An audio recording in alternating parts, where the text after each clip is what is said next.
Hi Libra, welcome to Sweet Tea Astrology and Tarot. My name is Erica.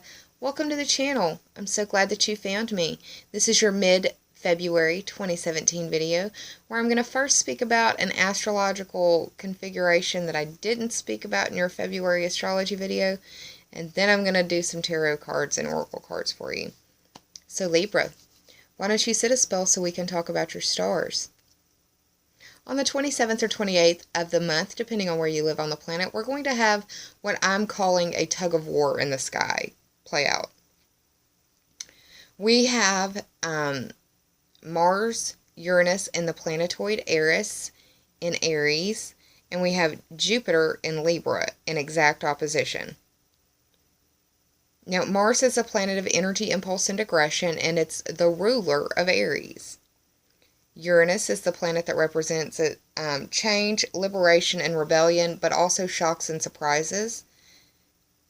And Eris, when it was first discovered, was initially named Xena for the Xena Warrior Princess series that was on in the 90s, and was then renamed Eris, which is known as the goddess of discord, or the goddess of war.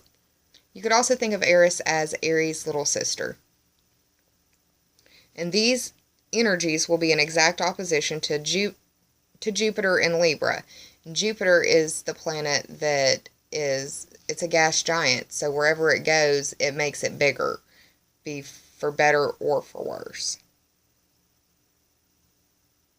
This exact opposition will be occurring between your 7th house and your 1st house. The 7th house is where Aries is, and the 1st house is your house, Libra, because that's where Jupiter is residing.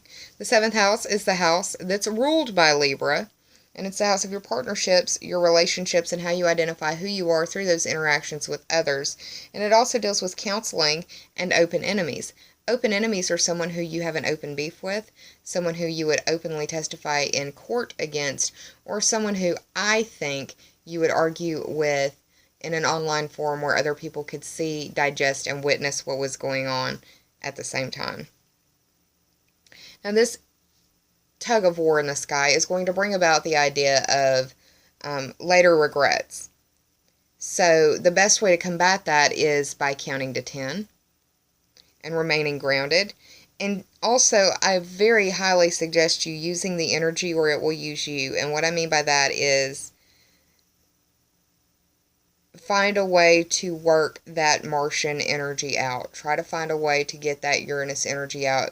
Because if you don't get that Aries energy worked out, then you're going to blow up in your partnerships and your relationships. And that's not going to be a good thing for you or anybody in those partnerships or relationships that you have. So my biggest piece of advice would be to either work out or start doing some of your spring cleaning. Do something that will physically get the heart pumping and get you physically tired, so you are exercising that Martian energy and it won't display in more aggressive ways. Because Mars is the planet of energy, impulse, and aggression.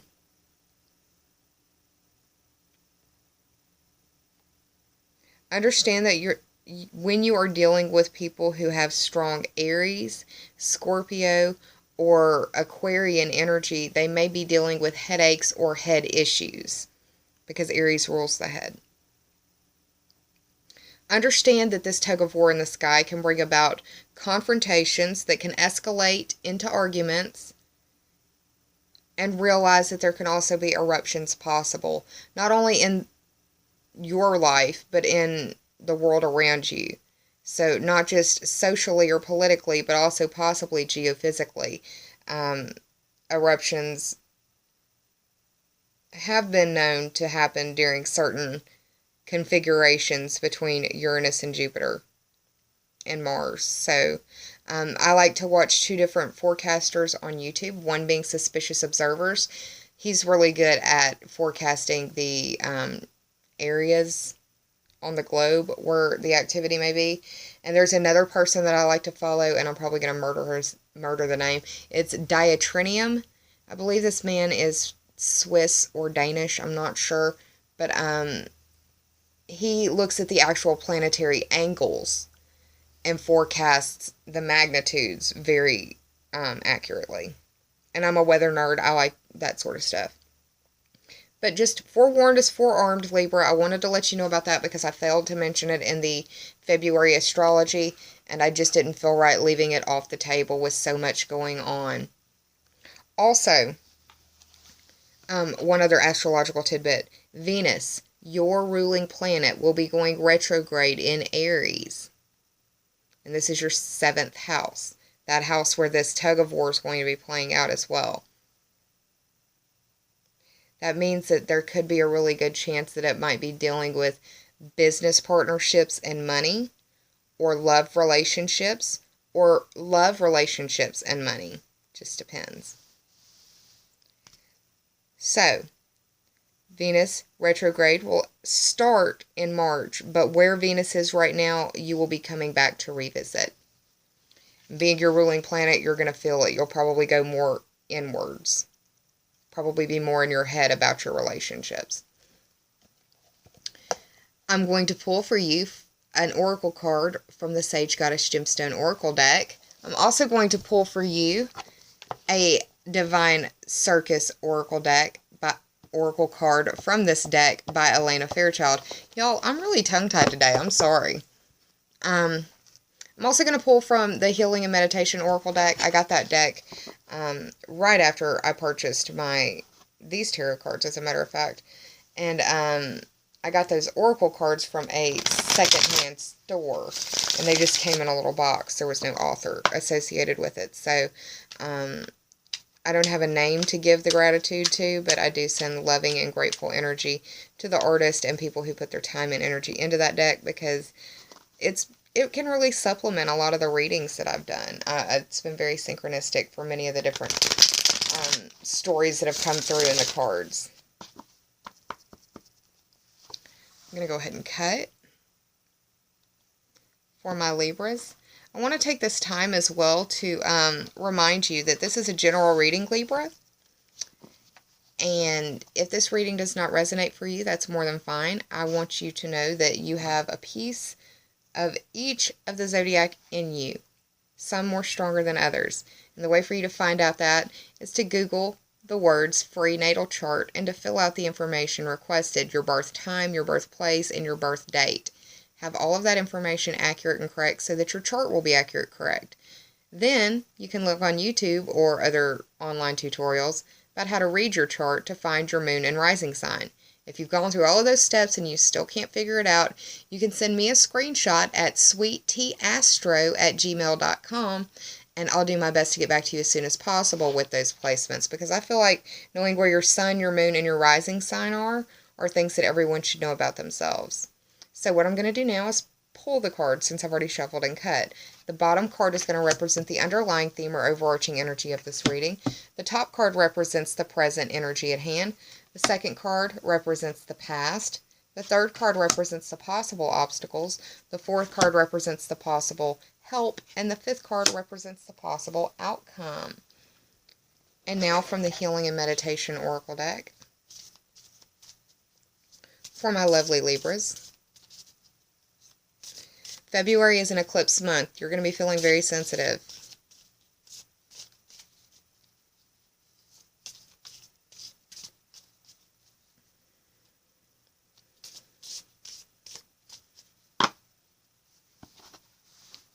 Everybody around you will be feeling sensitive as well.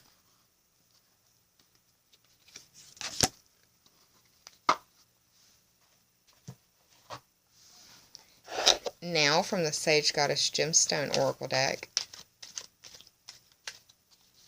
for my Libra friends and viewers for this mid-February 2017. Holy guacamole. It's hard for me to believe that we're already there.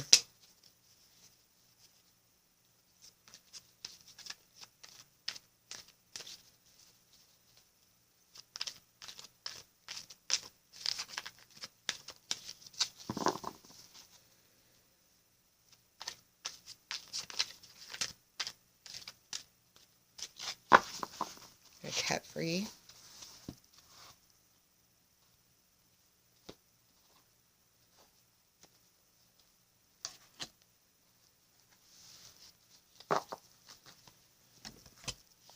And finally, from the Divine Circus Oracle deck by Elena Fairchild, she commissioned a lot of different artists to do the artwork in this deck, which is very stunning and beautiful, by the way.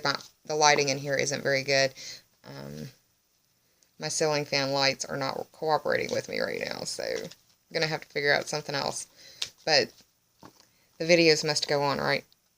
Anyways, I don't have the individual artist names for each of the people she commissioned. I know that it was several different artists, and I love this deck. I love the very resonant messages that it seems to bring forth. I'm a big fan of Elena Fairchild's work, her oracle decks. Alright, Libra, what I'm going to do now is hit the pause button, flip these cards over, and do the tarot math, and I'll be right back with your story. Hang tight, y'all. Hi, Aquarius. I've got your cards, so let's get started. The underlying theme or overarching energy of your reading is the Star card, and this is a Major Arcana. This is the 17th card of the Major Arcana. 1 plus 7 is 8. That speaks to the Scorpio ruled house of life, death, and rebirth. Sexuality, other people's money, your instincts, primal, basic, or human. Transformation, regeneration, and metamorphosis as well. The Star card represents the zodiac sign of Aquarius. At the time of this reading, the sun is in Aquarius.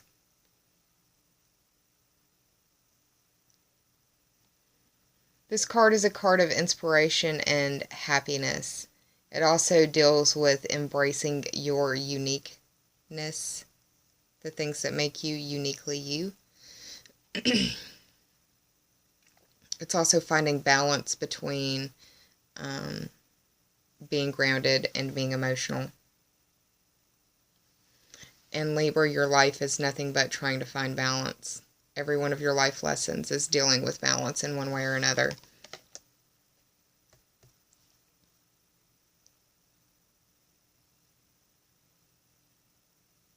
So the underlying theme is dealing with either embracing your uniqueness or dealing with some sort of inspiration or possible happy news that comes your way.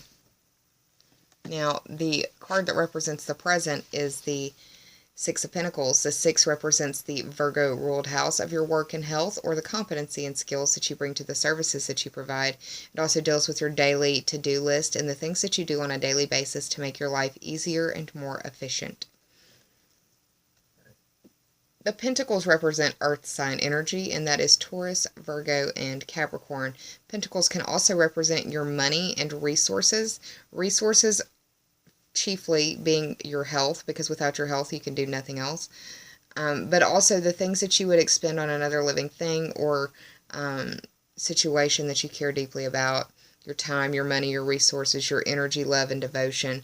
All of those things and then some.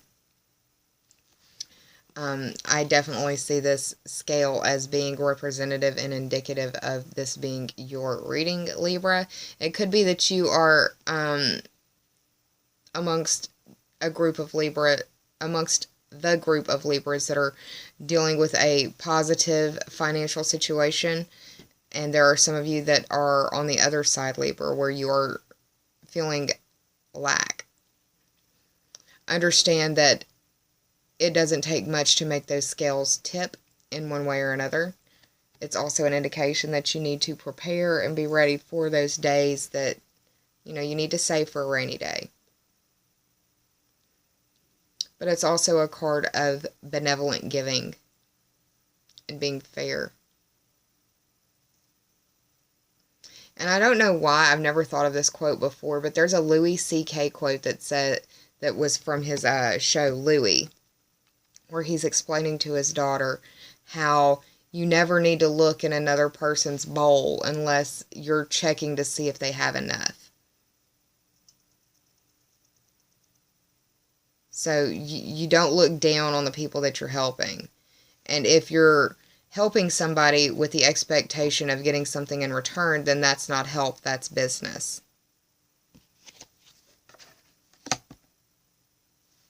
It could be involving somebody with strong fire sign energy as well. It could also be dealing with that, well, I think this is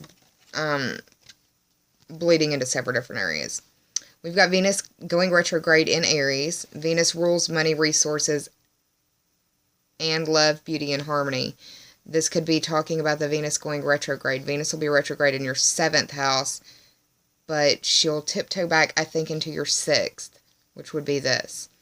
And you've got that solar eclipse in your 6th house as well, which is work and health. So, lots of energy going on through your work and health area of life, and looking at resources and relationships as well. The card that represents the past for you is the Four of Swords. The 4 is the house of Cancer, and that's home and family, or roots and foundations. Home is where you live, or where you consider home to be, and family is who you share that home with. That is your partner, your spouse, your parents, your children, your fur baby, your house guests, housemates, or roommates. The swords represent air sign energy, and that is Gemini, Libra, and Aquarius. Going back to that home and family thing, roots and foundations. The roots and foundations can be internal or external. Internal would be like your internal structure. That would be your teeth or your bones. Your internal foundation would be like your deeply held beliefs and philosophies. External would be towards your house. That would be the external foundation, or the internal foundation, or looking at like the plumbing, the internal guts of your home as well. This card is a card of sickness, illness, bed rest, or possible death in the family, or a change in the situation of home and family, or a possible change in your health and circumstance, or the way that you look at the world, or the way that you see things.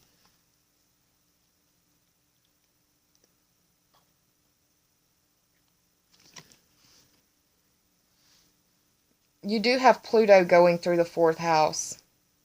And Pluto is the planet that represents deep transformation and deep renewal and deep change. This is, when I think of Pluto's change, the plutonic kind of change, I think about coastal erosion. It's something that happens every day, but you don't notice the effects until you get a meta perspective. Until you get to see that before and after picture. Until you get to fly over the hurricane damage. You get to see what it looks like on the ground, but you get a bigger scope from the aerial view, from the uplifted or ascended view. It could be that there has been death in your family.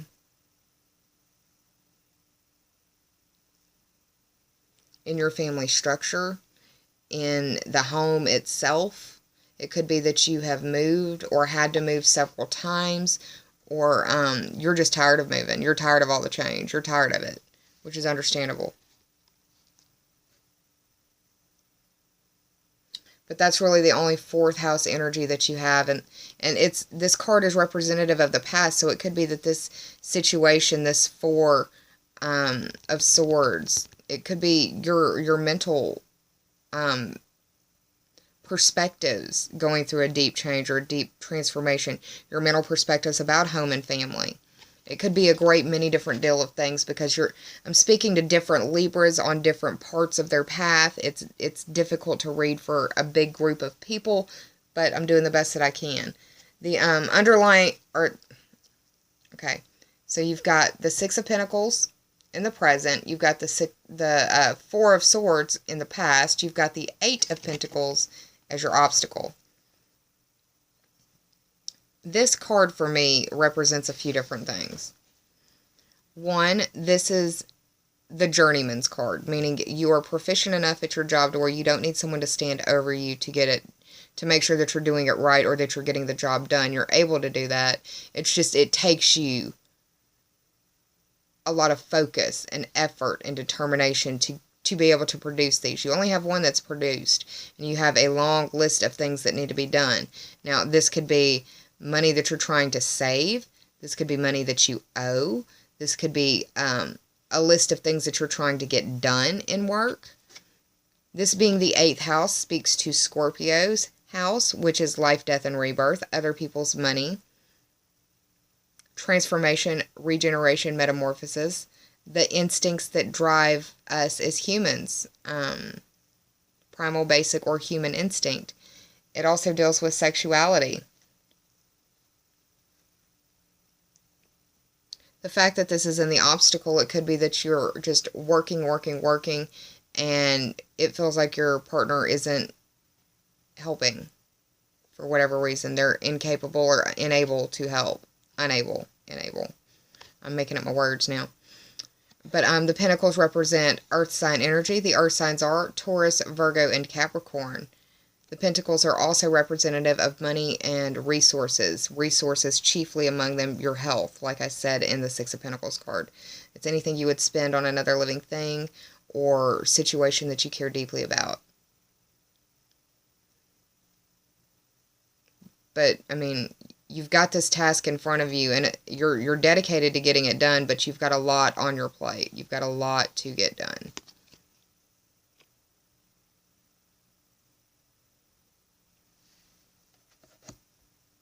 The card that represents a possible help in the situation is another major arcana, the High Priestess card. In total, you got 3 major arcanas in this spread, and whenever I see the spread split like that between major and minor arcana, it's like half of you are having the good side of it and half of you are having the crummy side of it. The 2 represents that Taurus-ruled house of your money, values, earning ability, self-esteem, and the personal values, the things that you care deeply about, the things that you want close to you. You want to know where your money's going down to the last dime. You want to know where your partner or your lover or your children are, the people that you care about. Anything you point to, classify, identify, quantify, or introduce as mine to another person, I consider second house things. And that's your relationships as well, because you introduce those people in your world to other people in your world as this is my ... fill in the blank. Also want to point out that the number 2 is, I don't know why I feel like pointing this out. It may mean something to some of you Libras. This number 2 is also actually the glyph for Gemini. Now, Gemini isn't associated with this card. This is just me looking at that Roman numeral 2. That's the glyph, like I said, of Gemini. But the High Priestess, as a major arcana card, is representative of the moon. And we're having that moon do a prenumbral lunar eclipse at 22 degrees of Leo in your 11th house. Doesn't that just look like an 11 right here? 1 and 1. She's in between worlds. She's able to see between the veil. The 11th house is ruled by Aquarius. It's the house of your friends, your groups, the memberships, associations, and teams that you may belong to. It also deals with your future wishes, goals, and dreams, like the things on your bucket list. So the High Priestess is representative of the moon, where we will be having that lunar eclipse in your 11th house. The moon rules Cancer, and Cancer rules the 4th house.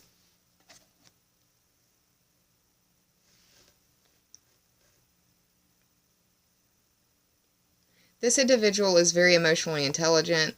This person is possibly psychic and possibly gets messages, or if they don't vibrate on that scale, then they're very anxious and probably moody, and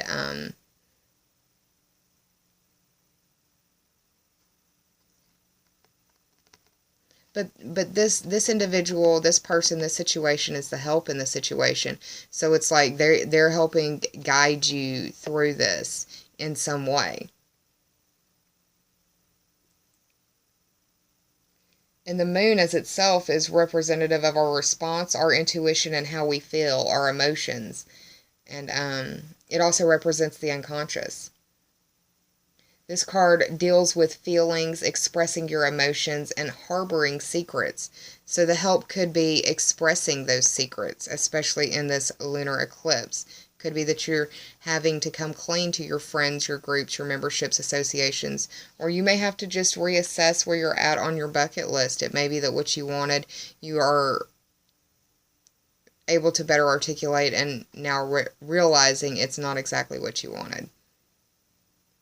Like I said, it's the second house of money, values, earning ability, self-esteem, and anything you could identify or introduce as mine to someone else. You're rethinking things. And that makes a lot of sense because of that Venus going retrograde in the 7th house. That's the house of your friends and your partnerships and how you identify who you are through those relationships with others, which is very closely tied to those friends, groups, memberships, teams, associations that you belong to. Those are partnerships that you have. So it's a very fluid sort of boundary between the two of those. My suggestion to you, Libra, is that if you have a friend who does seem to have a strong gut or does seem to always be right about stuff, it would be a good time to listen to this person. Their guidance may help you a lot.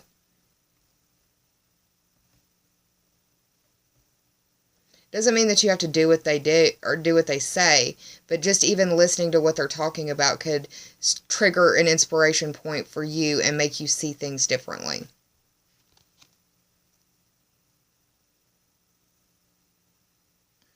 But this person sees the deeper cycles and can also see it from a meta perspective as well. And the possible outcome, which is interesting because of everything that I just spoke about with the High Priestess, is the Hermit card. And this is the 9th card of the Major Arcana. The ninth represents the 9th house on the astrological wheel for me. That is the house of Sagittarius, and that is the house of your worldview expanded through study or travel.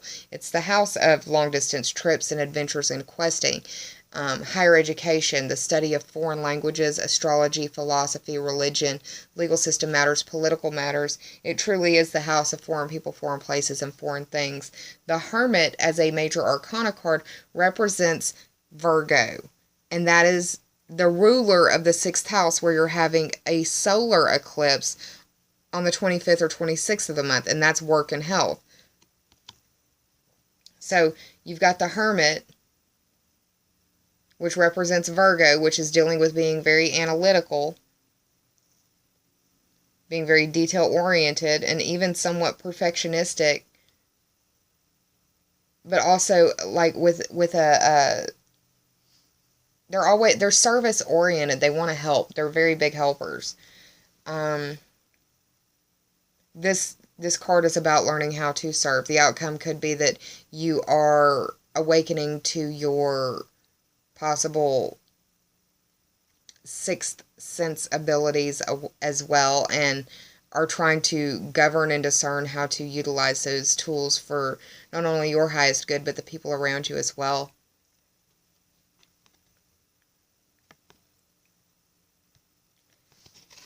It could be that this High Priestess in your world that's supposed to be the possible help is coming in and helping you reassess what's going on in your life, or listening to this individual helps you reassess what's going on in your world, and it brings about a change in that work or health. And it doesn't have to be a work situation. It can be health. Like I said, health is a resource, and without that resource, you can do nothing else. It's interesting that the underlying theme or the overarching energy, like I said, was dealing with embracing your uniqueness and dealing with inspiration and possible happy news. Finding balance, Libra. Always finding balance. Now, I did the tarot math on this spread, and it came up to 56. 5 plus 6 is 11, and that speaks to the house that's ruled by Aquarius. Aquarius. The 11th house is the house of the internet. It is the house of your friends, your groups, your memberships and associations, the teams that you may belong to, your future wishes, goals, and dreams, and the internet. It may be that you're watching videos like this and wanting to learn more about it, which would also indicate the outcome of the Hermit in the 9th house, being that you're looking for knowledge in that 9th house, possibly towards astrology or philosophy, whatever it is. But if you're watching a video like this, it would be probably more of a metaphysical or divination type searching, would be my guess. So that's interesting. And this is what's even more funny. I say funny, it's synchronistic, really. From the Healing and Meditation Oracle deck, the Understanding card. Working out the whys and where foes wherefores of emotions, and taking time to develop meditative understanding are key elements of positive living. Keep these thoughts in your mind as you meditate, Libra. I can build patience and combat bitter emotions by understanding why I feel the way that I feel. I can better love by understanding others and offering sensitive support. I will embrace all things without judgment to enhance my understanding of their nature.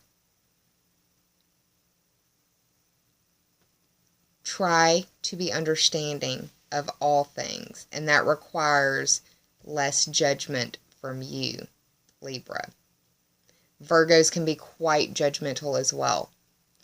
Libras and Virgos can be I've run across a lot. I've met many different people in my world, and I've lived many different lives in these 36 years. But it is difficult to please a Virgo. It is difficult to please a Libra. It is difficult to please a Pisces. It is difficult to please a Gemini. Virgo, because they're so perfect. The others, because they're dualistic signs, meaning they're constantly in an internal struggle between one side and the other, usually direct and polar opposites. So try to be more understanding, not only of yourself, but of others in your world. From the Sage Goddess Gemstone Oracle deck, the Shungite card, and this card has fallen a lot this series. This deals with cleansing, purification, and transformation. It can help heal and amplify the vibrations of the root chakra, and it reads, Shungite is a grounding stone known as the Great Purifier. It removes unwanted energies and impurities from people, places, and spaces, while healing the lower chakras. You've pulled this card because you need to release any negativity residing within your auric body. So meditate with Shungite to free yourself from harmful emotions, to filter energies around you, and to feel deeper alignment. The final card that I pulled for you is from the Divine Circus Oracle deck by Elena Fairchild. And this card actually fell for Scorpio. I just got finished doing that reading. So there may be some Scorpio in you, or you may be dealing with some Scorpios. It may be that the High Priestess in your world is a Scorpio, because the High Priestess for me is any water sign. Cancer, Scorpio, or Pisces. Now this is the 42nd card. 4 plus 2 is 6. That speaks to that house where the solar eclipse is occurring. That's work and health, or competency and skills that you bring to the services that you provide. It's your daily life, the daily minutia, and what you do on a daily basis to get things done, as well as making your life more efficient and easier running. This card is an invitation for you to be bold enough to embrace and reveal all of yourself gracefully. Be brave enough to be authentic and vulnerable, and you can do both at the same time. Drop your worn-out defenses and freely expose your truth.